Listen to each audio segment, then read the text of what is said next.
could there have been nothing? Absolute nothingness. Yeah. Why not? Can absolute nothingness make something?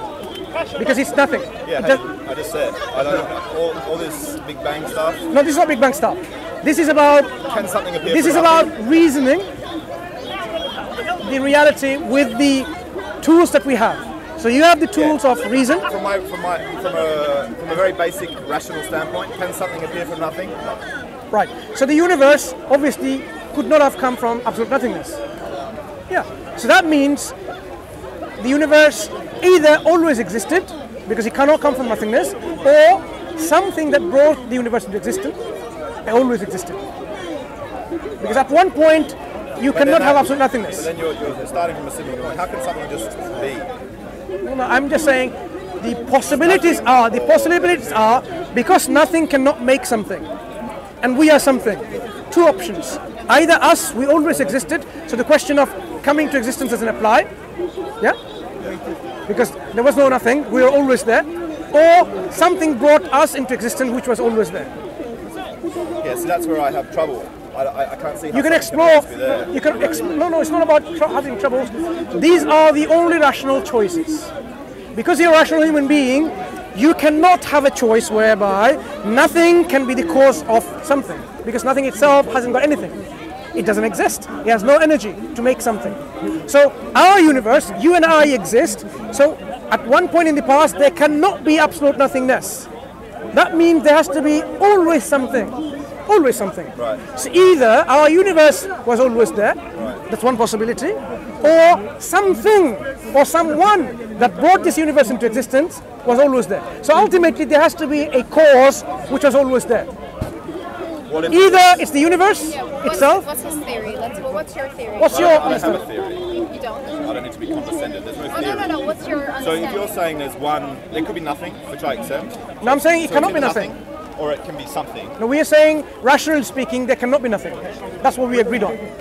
Yeah, but you're saying, you're positing that there's the thing that's always been there is obviously a God, your God, right?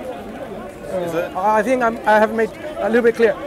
When we say it cannot be nothing at one point, then it means, by the logical extension, there was always something. Okay, so if you're always something there has to be always be something. explicit, what is that? No, there has to be always something. Right, so I'm going to say, whatever your always something is, that you won't tell me what it is, I'm assuming it's No, God. I'm not.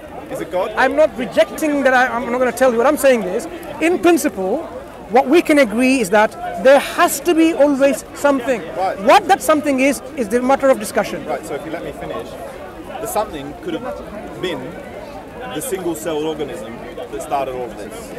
That's one possibility. If that's one theory that you believe in. Yeah. Evolution. No, if you want to bring that as a possibility, that's one So possibility. that could be the thing that always existed. Yeah. So there could be a God that always existed, or there could have been a single-celled organism that always existed. Okay. And there could be nothing. So let's say No, there cannot be nothing. We already agreed there cannot be nothing. Okay, there's two things. There has to be something. God or a single-celled organism. Right. A single Either cell. of them could have brought all this together. Sure. So now let's analyze each possibility in turn for their own merit and see which one is more rational. Right? A single cell organism. Do you think the single cell organism has the knowledge to bring about this universe and the energy and the power? Of course not, but that's what evolution is. It starts, and then by a process of random mutations. Yeah, but that single cell, if it was first, whatever that single cell is, you'd know that single cell does not have the capability or the capacity to bring about the universe, to bring about planet Jupiter, for example. Right. So the single cell. It doesn't have an agenda. It doesn't have. It's not about an agenda. It doesn't have the ability. Or the ability. So that means that option doesn't seem to be very rational. So you're left up with other option, which is God, the creator. Which is rational. Is there other option? Because we are postulating, they're both remember? implausible. No, we are postulating standpoint. rational alternatives. The alternatives is, because it cannot be nothing, it has to be something. No, something could be a single cellular organism, or something could be the creator, originator of this universe. I agree, they're both irrational. They're both No, you can't say both irrational. We have only examined one, which is the single cellular organism. And we said this is irrational. Let's examine the second alternative. Right. The originator of the universe. Right. Now, what are we saying the originator of the universe is? So, we are saying, as believers or theists, that the originator is the possessor of energy. Absolute entity that existed always, having power and will. Now that I can say makes sense, because if you don't have energy, you cannot bring about anything. You need energy to do actions. So yes, it makes sense that this originator of our universe has energy. I disagree. I have no agenda here, right? So without energy... Like I said before, I'm objective, right? And so what you're saying to me, you're just saying it, and it has energy, and therefore... No, I'm not saying it has, I'm saying it needs to. That's confusing. Okay. I'm trying to understand. I'm saying, let us identify and describe as much as we can with our intellect, with our rationality, what the other alternative is. So this thing, the second alternative, the originator, this thing always existed. If it always existed, it existed with its own attributes and qualities, not given by anything else, because it exists always. You cannot give an attribute to something that exists always. It is not deficient in these attributes, whatever it has. These are inherent attributes. If something exists always without a beginning, you can't give it knowledge, you can't give it energy, you can't give it power, because whatever it has it inherently, always. That's where I can't get through. Okay, fine. Can't. Do you see energy in this universe? Do I see? Energy. Where? In our universe, in matter, in the energies that we use. Yeah, as my understanding of energy is not being... There are energies. Yeah, there's energy everywhere. There is energy everywhere. Right. So that energy obviously didn't come from nothing, so that energy has to be always present. Yeah. There you go. So that originator possesses energy that was always there. That's the rational conclusion. That's physics. It's not rational. Hang on. Yeah, exactly. That's No. a theory. No. It is not only rational, but it is scientific and simple physics. This is what the lady is saying. I'm not going to get into a conversation about physics, because I got 16% in physics at high school, right? But I wasn't listening. That's all right. Yeah, but look, you're a physicist or some sort of I'm a scientist? doctor. Right, a doctor. So I actually listen but not a to school. physicist. No. Right, so it's Simple very different. physics school, But, yeah. You know, you've got all these incredibly smart people doing things with the boson Higgs and trying to create another big bang and all the rest of it. It's far over my head, right? But these guys, they spend their whole life thinking about this stuff. They believe that you can create energy from nothing, right? No, they don't believe that. No, I'm saying that. One of the paradigms of our physics is this: you can't create energy, you can't destroy energy. Energy just transforms from one to the other, right? You can't do that. This is one of the big fundamentals of science. So That's proven science, proven to a certain point, as far as science goes. So since we know that energy exists, the alternative number 2, which is the originator of the universe, as an explanation for our universe, possesses energy or has energy which has no beginning, always there. It's only rational and reasonable to postulate. Because otherwise you'd say you have to admit energy was created. No, but you could say energy was just there, and it's not. When you say just there, just always there, right? So we are saying because the first alternative of a single cellular organism didn't have that, the other alternative has the energy always there, meaning always there with no beginning. But that doesn't mean it's some sort of divine. No, I'm not saying it's divine, but at least you see, you're jumping the gun, jumping ahead. I'm not. I'm genuinely confused. No. What you have so far understood in this, that this alternative cause of our universe possesses energy which was always there. This is what I'm saying. Right. And this is what you're agreeing to. Okay, so we agree on that. Right. So then, next step is, does this energy possess consciousness or a will? It's something that we can look at the universe and also come to a rational conclusion. And what is that rational? Okay, let me give you an example. Let me give you an example of a cosmic kitchen. A kitchen somewhere in our cosmos, fully equipped with a refrigerator, with a cooker, cupboard full of sugars, teas, teapots, cups, the sink with water and water supply, the fridge with milk, right? All of that. Now, if I were to ask you, having all of this in place, in this cosmic kitchen, do you drink tea or coffee? Coffee. Coffee. Coffee then. Do you think a good cup of coffee with the amount of sugar, do you use sugar? No sugar. No with sugar, no milk. no sugar, no milk. Yeah? But coffee alone with the right proportion, right? Yeah. With the right beans will be produced and ready for you in the cup if there was no willing agent to make it.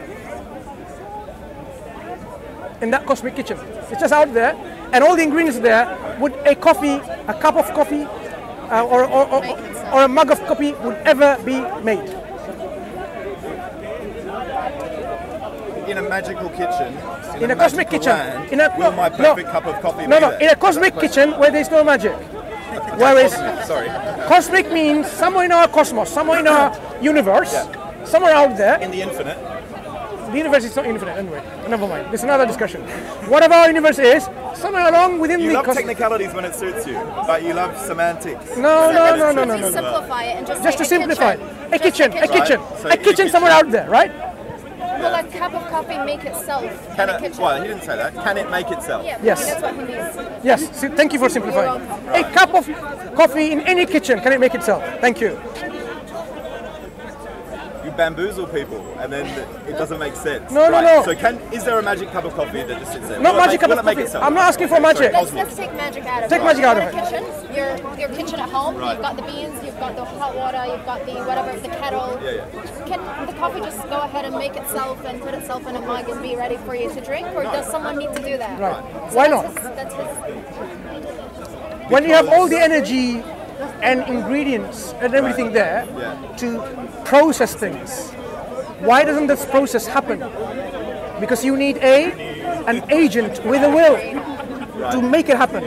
This universe, to come with this diversity and complexity and unity of the things that we see within our universe, for it to happen and manifest, you need an agent, a willing agent, who is conscious and who has the will to bring this about.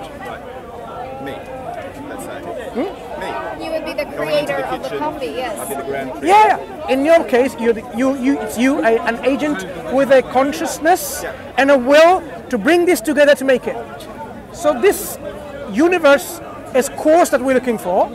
That course, what I am saying is, needs to be something that is conscious and has a will that brought about this universe. Otherwise, the universe will not proceed. It will just be there as it is. It will remain whatever it was, But the thing is, things have changed. Creation has taken place, or the universe has come into existence with its complexity and harmony. We know that this will has been in action already. This is why the Quran describes He's the originator of the heaven and the earth. When He wills something, it happens. The Quran affirms a will of this originator and calls Him the originator of the universe. I believe you take many, many, many leaps to go from will and intent to saying that that's a creator. It just doesn't make sense. Like, I think Simple example. so you're clearly very into this. You've thought this through a lot. I've stumbled through, listened to a few words, and said, "Hey, this is what I think." What you're saying, pardon me. When you talk about logic and you talk about things that there's a linear process, goes from A to Z, you go through B, C, etc. And that makes sense. Now like I said to you before, I'm not here with any agenda. You could persuade me. Whoever else could persuade me. The other guy over there preaching about whoever, whatever. I'm just sort of here. And I'm completely open-minded, you understand. Right? But what you're saying just doesn't make sense. What hasn't made sense so far? You seem to jump. You say, well, in the cosmic kitchen, you have the ingredients. The coffee can't make itself, and then you jump forward many steps, or sideways and backwards, or God knows where, and you say, well, you don't say it necessarily, but you imply it. No. Perhaps I need to make it clear. What I'm saying is, once we affirm there was eternal energy, which was in existence, which had no beginning, then how did the universe proceed from this energy is the question. Whether it happened through intent or it just happened as it is, nothing. I'm saying if you have all the ingredients, like all the energies in place, thermal energy, chemical energy, material energy, it doesn't come together to form these kind of things that I've given example of, okay? You need a conscious agent to bring this together, to bring this about. If our universe did not have a conscious agent as a cause, the universe would not proceed as it is like now. This is the logical extension that I'm following from the example of a cosmic kitchen or an ordinary kitchen. It's my kitchen and your kitchen, right? Any kitchen. Because the coffee cannot make itself, demonstrating that these things requires an intent, a being or an agent rather, who intends things to happen. The universe, if it was always in existence in energy, to manifest in its current form would never happen unless there was an intent process going through with a conscious agent.